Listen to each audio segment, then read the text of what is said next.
equivalente, y permítanme que les llame la atención a esto, equivalente al esfuerzo que hacemos cuando proyectamos desde cero una obra nueva, en el que intentamos desde el vacío y desde nada reconstruir todo un proceso y un resultado final, que es el edificio terminado y el proceso de su construcción.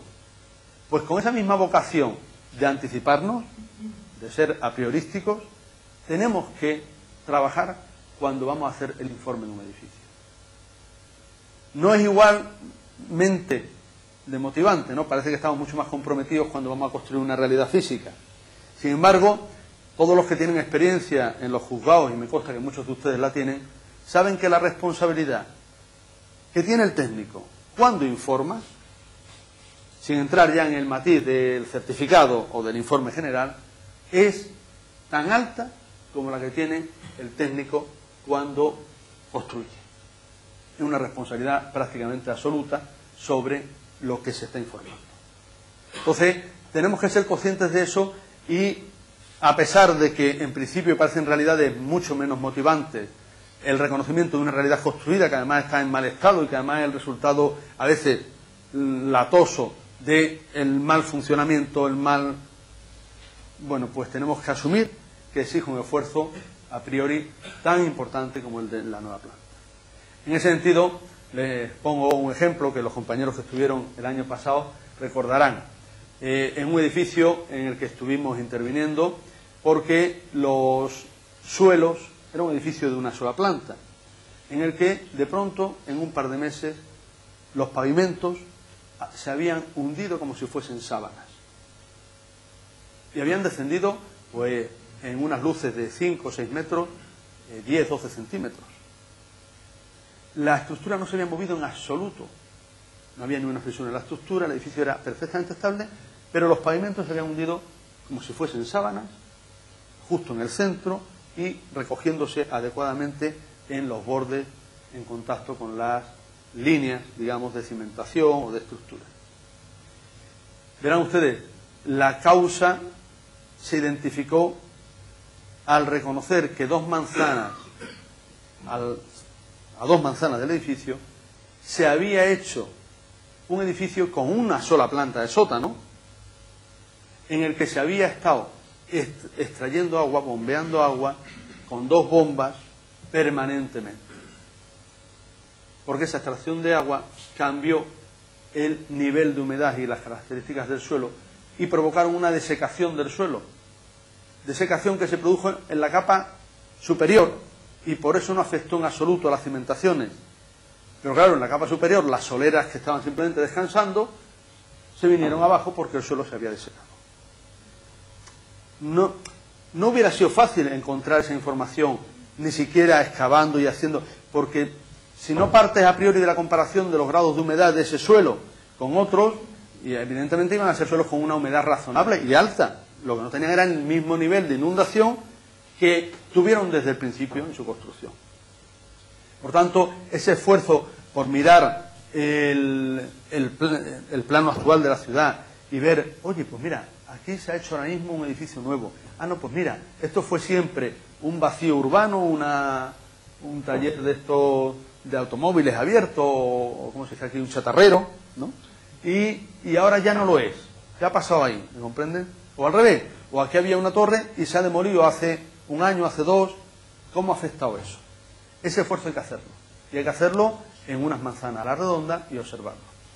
Les pongo otro ejemplo, en ese no intervinimos nosotros directamente, pero en la ciudad de Sevilla resulta que edificios que llevan construidos pues 60 años, desde el año 30 hasta el año 90, empiezan construidos con fábricas de 4 plantas de altura, pero con muros resistentes de pared de ladrillo. Empiezan a aparecer unas roturas, unas fisuraciones enormes. Era un problema parecido al anterior. Había habido un problema de desecación del suelo. En este caso, en cotas más profundas, por debajo de cimientos.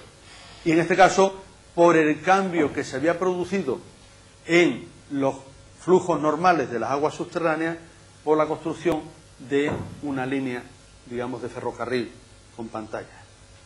Esa línea se había producido a 1 kilómetro de distancia y no había afectado a todos los edificios, pues si no hubiera sido fácil decir, no, mira, hemos excavado el metro y toda la calle se ha agrietado. Hasta ahí, no había afectado a todos los edificios. Hubo edificios a los que les afectó y otros muchos a los que no. Sin embargo, la causa era esa. Dependiendo de las profundidades de las cimentaciones, de las características de la estructura, de las cargas. A lo mejor había otro edificio con una estructura equivalente, del mismo tipo, pero en vez de tener 4 plantas de altura, pues tenía 2 y ya no había tenido esos problemas. ¿De acuerdo? Por tanto, esos esfuerzos hay que hacerlo a priori. Es un poco el objetivo, finalmente, de esta parte de la etapa previa. Bien. Lo último que les quiero hacer referencia de esa parte de la información previa es la que tiene que ver dentro de una cierta categoría administrativa con la situación que para el planeamiento tiene el edificio en el que estoy actuando. En los casos en los que tenemos edificios catalogados, en los casos en los que existen ciertas protecciones de entorno o ambientales, es fundamental que lo tengamos presente, que lo tengamos registrado. Eso sí es una información pública y una información disponible, pero que a veces o bien nos ayuda a entender cosas que han pasado, o bien nos ayuda o nos limitan a la hora de proponer intervenciones. El informe, en principio, es un informe que no forma parte, o sea, que no es el proyecto de intervención, es una etapa previa al proyecto de intervención, pero no podemos descuidar esa componente. Bien, una vez que hemos hecho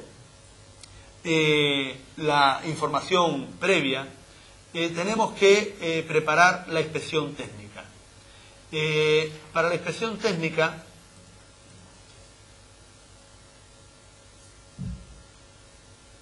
un segundito, no sé si se está abriendo, como está lentito, y ya lo que puedo hacer es sobrecargar al equipo con 2 intentos de apertura, si no ya...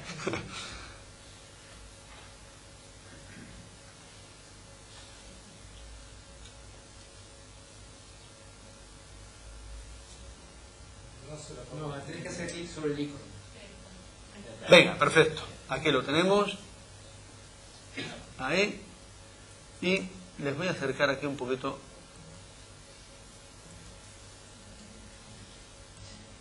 Ahí, vale. Algo se ve, ¿no? Desde ahí. Poco. Verán ustedes, en esta ficha, ¿qué es lo que tenemos? Pues tenemos cómo organizar la recogida de los elementos del edificio que voy a inspeccionar. Estoy todavía trabajando en mi gabinete y no voy a ir al edificio a ver qué veo. Voy a ir al edificio a ver como mínimo estos elementos constructivos. Sistemas constructivos y elementos constructivos. Entonces, organizado el edificio por sistemas y subsistemas constructivos, pues decimos, venga, de las fachadas, ¿qué voy a inspeccionar? Pues por una parte voy a inspeccionar los paños ciegos. Por otra parte, voy a inspeccionar los revestimientos. Por otra parte, voy a hacerles un poquito más de zoom sobre eso.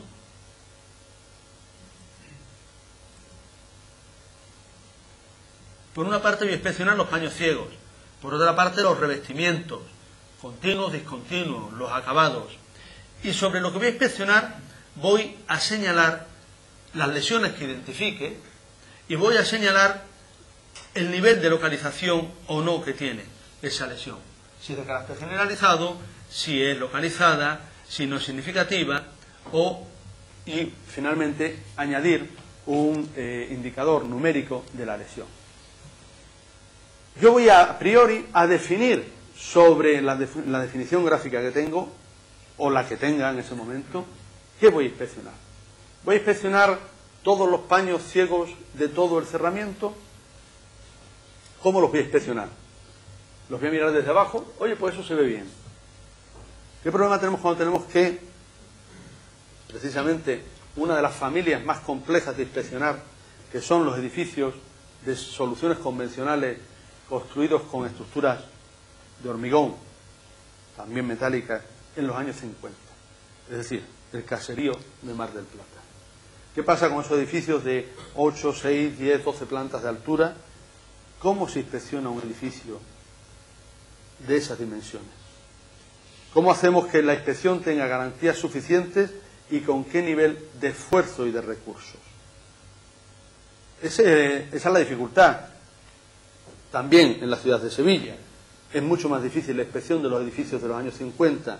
Allí es más limitada, un poquito más limitada la altura de los edificios, pero bueno, edificios de 8, de 10, de 12 plantas, hay muchísimos polígonos hechos donde cualquier edificio tiene fácilmente 60 viviendas. Entonces, ¿cómo se hace una inspección de un edificio de 60 viviendas con 4, 6, 8, 10 fachadas, patios? ¿Cómo se inspecciona? Entonces, en el protocolo aparece un recurso, una herramienta, que es la que nos permite establecer un muestreo, aplicando principios del control de calidad. En principio hemos usado una tabla que tiene procedencia en las normas americanas, prácticamente son las primeras y las que inspiran el resto de los sistemas de control estadístico. Usando esos principios, con esa tabla podemos determinar, definiendo un número de familias, cuántas inspecciones a realizar.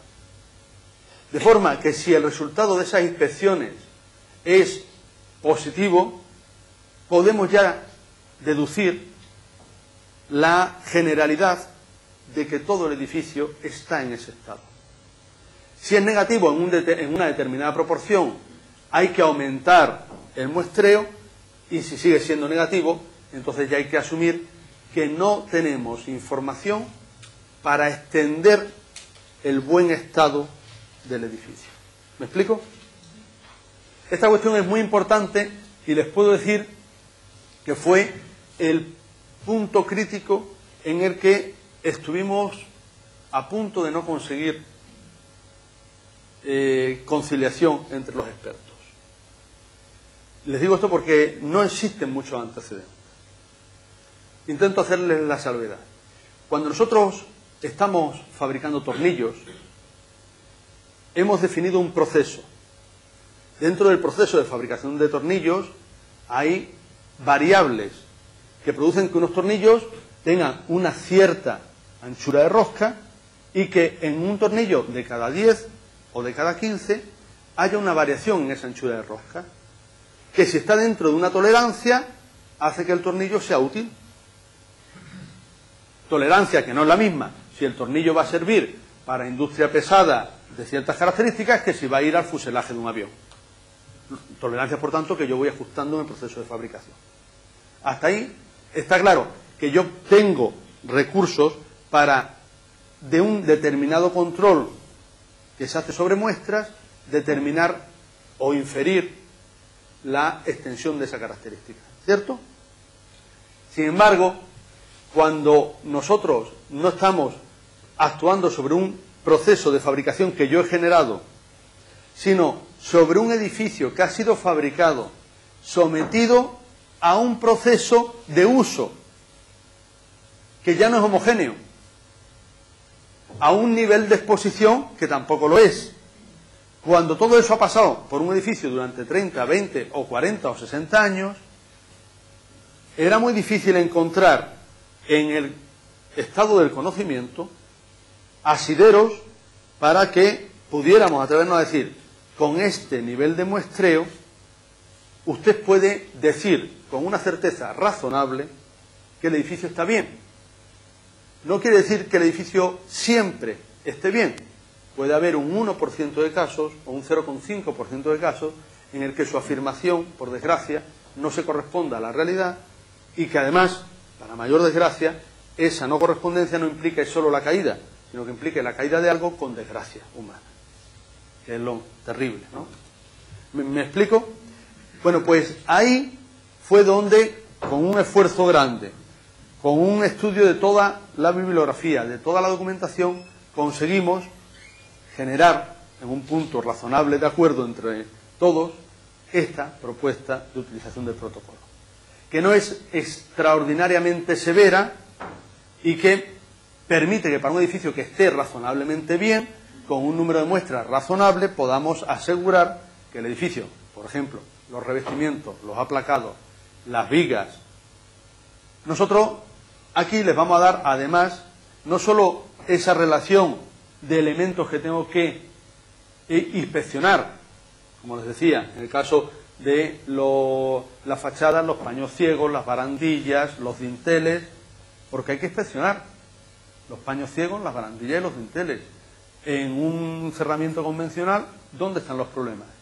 Los problemas pueden estar en los recercados de los huecos, en las barandillas, retiles, en los dinteles, o un problema generalizado en los paños huecos, en los paños ciegos. Problema generalizado que normalmente es de estabilidad de los revestimientos normales. No suele haber otro problema en los paños ciegos. Entonces, eso es lo que pretende ayudarles a llevar sistematizadamente el protocolo. Además, para hacer esa ficha de inspección, contamos con la posibilidad de disponer a cada lado de una enumeración de los defectos o lesiones que con más frecuencia pueden aparecer en esos sistemas o subsistemas constructivos. Por ejemplo, ahí leemos que en paños ciegos lo más normal es que tengamos problemas de rotura, fisuras o grietas, de deformaciones, de manchas de humedad o de depósitos y manchas. Puede haber otras, pero desde luego en esas cuatro se engloban, con el detalle que luego aparece al lado, prácticamente la mayor parte de las lesiones posibles. Evidentemente, como ocurre con cualquier herramienta, como ocurre con nuestra propia experiencia, si nosotros hacemos la primera inspección, seguramente que nos parezca excesivo incluso el número de ítems que se recomiendan ahí. Cuando realmente hemos investigado 8 o 10 edificios, nosotros, si tuviéramos que hacer el protocolo, o mejor dicho, cuando hacemos nuestro propio protocolo en nuestro despacho, hacemos mucho más exhaustivo ese primer listado, porque tenemos más experiencia y más conocimiento. ¿Comprenden? Este es un protocolo que debe servir igual para inspeccionar una vivienda de 300 años, construida con tapial y con rollizos de madera, en el centro, rural, que un edificio de 12 plantas o de 18 plantas construido en el borde del Mar del Plata con estructura de hormigón. ¿De acuerdo? Por esa generalidad, a veces nosotros podríamos decir, hombre, si nos ponemos finos, yo soy capaz de ser más fino que el protocolo. ¿De acuerdo? La ventaja que tiene el protocolo o cualquier herramienta que esté sistematizada es que a esos 100 arquitectos experimentados de Argentina, a los que reuníamos antes, todos ellos, insisto, con esa experiencia que supera sin duda la del protocolo, solo resultan, vulnerables en que el día que hacen ese trabajo o la secuencia de días no se encuentren en sus mejores condiciones, tengan una sobrecarga familiar, un problema. Entonces se producen situaciones accidentales que bajan la fiabilidad de la aplicación de esa experiencia. Ustedes saben perfectamente, de la misma forma, que los buenos despachos lo que hacen es generar en esa experiencia herramientas que garanticen que se va a utilizar y a extender a los demás compañeros del despacho. Y por tanto da igual que ese día el titular se encuentre en mejores condiciones o en peores condiciones. Pero es imprescindible tener eso recogido. Es lo que un poco intento transmitirles desde esta ponencia. Bien, pues de esta misma forma pasaríamos por todos los elementos constructivos de sistema y subsistema, siempre con la posibilidad de disponer en la propia ficha en la que hemos hecho una previsión de lo que vamos a inspeccionar y vamos recogiendo los datos de las lesiones, de disponer, como siempre, para incluir documentación gráfica dibujada y fotografiada. Sobre esto no es novedoso insistirles en que la importancia, la trascendencia, la utilidad del resultado final del informe es algo que se produce justo al final. Podemos estar visitando un edificio en el que casi a priori tenemos un prejuicio, una idea previa de que el edificio está en magnífico estado y descubrir al final del proceso que hay un problema grave en el edificio. Claro, yo comprendo que si no fuésemos expertos, desde luego, no habría forma de explicarle esto a nadie, pero que aun siendo expertos nos da la impresión de que estamos matando mosquitos a cañonazos. No, hombre, si el edificio se ve que está bien, sí. Si el edificio está bien, si además un compañero nuestro hizo un proyecto hace 7 años, el edificio está bien. Estamos haciendo la inspección porque hay que hacerla, pero... Bueno, pues esa forma de trabajar es la que nos puede tender una trampa grande. En un edificio que estaba bien, un edificio, entramos, oye, hemos entrado realmente pues porque hay un problema entre vecinos, unos propietarios de un garaje quieren abrir una puerta por allí, la quieren abrir por allá, si se puede romper el muro, si no se puede, una situación típica de las que se producen en los consorcios. Hombre, ya que entramos en esa parte que ha estado cerrada, resulta que hemos visto que había unos problemas en los inicios, en el arranque de los pilares, de un solo sótano en la parte inferior. Unos problemas muy parecidos en la expresión a ese pilar grande que nos presentaba Sabín, donde las armaduras habían desaparecido y las verticales, con la gran diferencia de que eran pilares separados 3 metros en 4 plantas de altura y podían cargar 20 toneladas, pequeñas cargas. No había esa angustia, ¿no? Pero se había perdido mucha sección. Bueno, pues mira, ese parece que es el problema. Bueno, sí, ese es el problema, pero no se puede ir a un edificio y pretender actuar sobre un problema siendo arquitecto con un encargo genérico sin ver el edificio. Pues bueno, viendo el edificio, oye, pues vamos a entrar a algunos pisos más, algunos apartamentos, en fin, a ver cómo está el edificio en su conjunto, a ver si esta deformación que hay aquí en la planta baja ha generado algo arriba. Pero ya entrando, pues nada, el edificio presentaba un buen estado, un edificio utilizado por familias ordenadas, con hábitos normales de mantenimiento, en fin, un buen estado. Y ya una señora dice, mire, fíjese esta tontería que hay aquí, que le doy pintura, aparta el mueblecito y efectivamente uno de los pilares del cerramiento tiene una fisurita. Amigos, cuando vean ustedes una fisurita en una estructura de hormigón o de acero, mucho cuidado. Bueno, pues sí, una fisurita. Pico en la fisura y claro, la fisura no va a menos, que es lo que ella pensaba, que la fisura se ve grande pero luego se pierde, ¿no? La fisura, como ustedes imaginan, va a más. Y resulta que una fisura que era un pelo que tenía esta altura en el arranque de un pilar nos desvela que hay un problema generalizado de carbonatación en la estructura que ha provocado en un buen número de casos la corrosión de las armaduras, que han dilatado, han roto el hormigón y han roto los revestimientos de ladrillo y los enlucidos. Ustedes saben que los guarnecidos de yeso son bastante elásticos y que puede estar roto el ladrillo y aún así el guarnecido de yeso no está fisurado. Cuando aparece la fisura en el guarnecido de yeso y en la pintura, pues ya saben ustedes que el problema puede ser. ¿Qué les quiero decir con esto?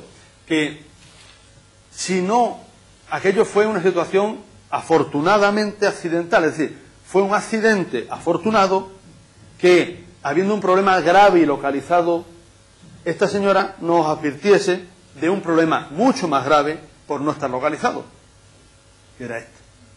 Si en vez de producirse ese accidente afortunado hubiésemos llevado un sistema ordenado que nos garantizase que íbamos a mirar enteros 25 pilares de todo el edificio, seguro que con independencia de que la señora mayor nos hubiera dicho sí o no, habríamos encontrado.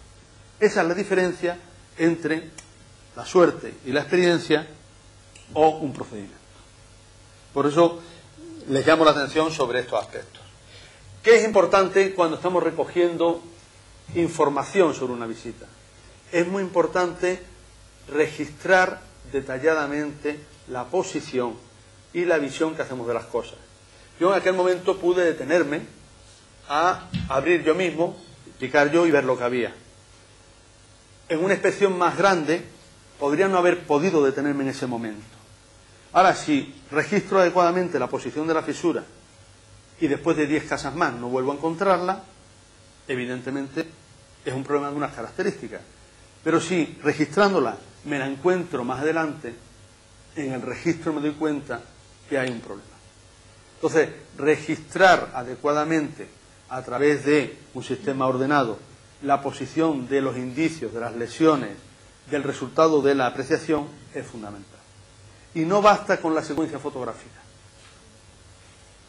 El inspector que lleva como principal herramienta la cámara de fotos o tiene una memoria prodigiosa parecida a la de Mozart o se está dejando muchas cosas en el camino. Creo que en todo esto me pueden ustedes dar la razón, porque la cámara de fotos luego no es ni siquiera una secuencia fácil de seguir, ¿no? Entonces hay que ir sumando anotaciones con el apoyo de las imágenes. Muy bien, no voy a terminarlo porque son las 10, pero sí quiero darles un dato más. Voy a volver a la posición anterior.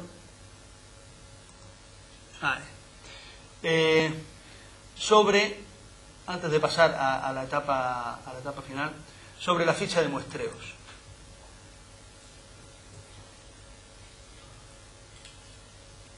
Les hablaba hace un momentito de estas herramientas que nos permitiesen, a través de la inspección de un edificio relativamente complejo, extender las cualidades. En los edificios hay partes del edificio que son susceptibles de identificar como partes que se repiten y que, por tanto, investigada un número de ellas, podemos extender.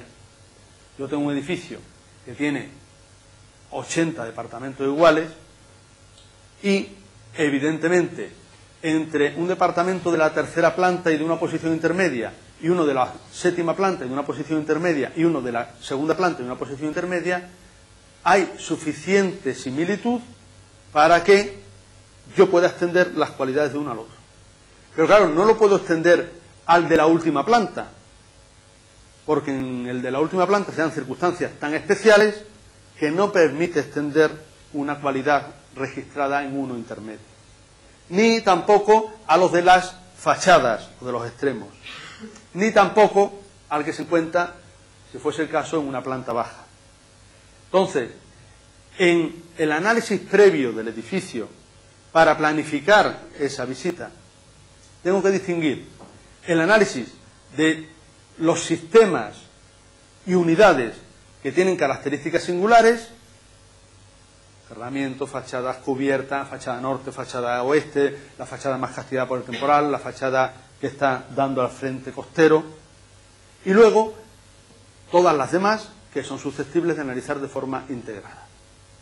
Y establecer para cada conjunto de ellos un plan de muestreo. Entonces, de todos los departamentos que dan a la fachada costera, no tengo que revisarlos todos. Establezco un tamaño de muestra que me lo da el propio protocolo e investigo esos. Y ya extiendo esa cualidad a todos los de esa familia. A lo mejor todos los demás que son interiores forman un lote y dentro de esos puedo, con la investigación de un pequeño número, extender las cualidades a todos. Lo mismo con los de las cubiertas, los que tengan azoteas, etc. ¿De acuerdo? Luego, dependiendo de las características del edificio, toda esta labor la tenemos que hacer previamente. Evidentemente, todos los edificios de los que nos encontramos hoy con esta entidad normalmente tienen documentación por lo menos suficiente para iniciar este proceso. Documentación gráfica relativamente reciente. Edificios del último medio siglo XX en general están documentados. Porque si no tuviéramos documentación tendríamos que hacer algo para poder, aunque fuesen unos dibujos sencillos y esquemáticos, para poder ordenar la inspección. ¿De acuerdo? Bueno, no me extiendo más porque si no nos dan aquí casi... termino la parte que me quede de inspección brevemente mañana y empezamos con la parte de envolvente y el resto del programa, Muchas gracias.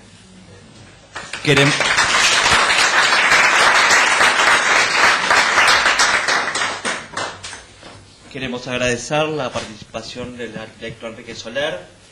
Mañana a las 18 horas, les recordamos, está la segunda presentación del arquitecto y es la jornada final de este ciclo, de este seminario internacional de introducción a las patologías de la construcción. Tenía planificado desde el inicio de esta actividad, a sugerencia precisamente del catedrático Ricardo Huete y de José Antonio López, darles la oportunidad de, como mañana es la última clase, si alguno de ustedes quiere que analicemos algún caso concreto que tengan ustedes documentado en algún edificio, pues un par de ellos, seguro que nos da tiempo a intentar introducirlos en la clase de mañana. Por tanto, lo dejo a su disposición. ¿De acuerdo?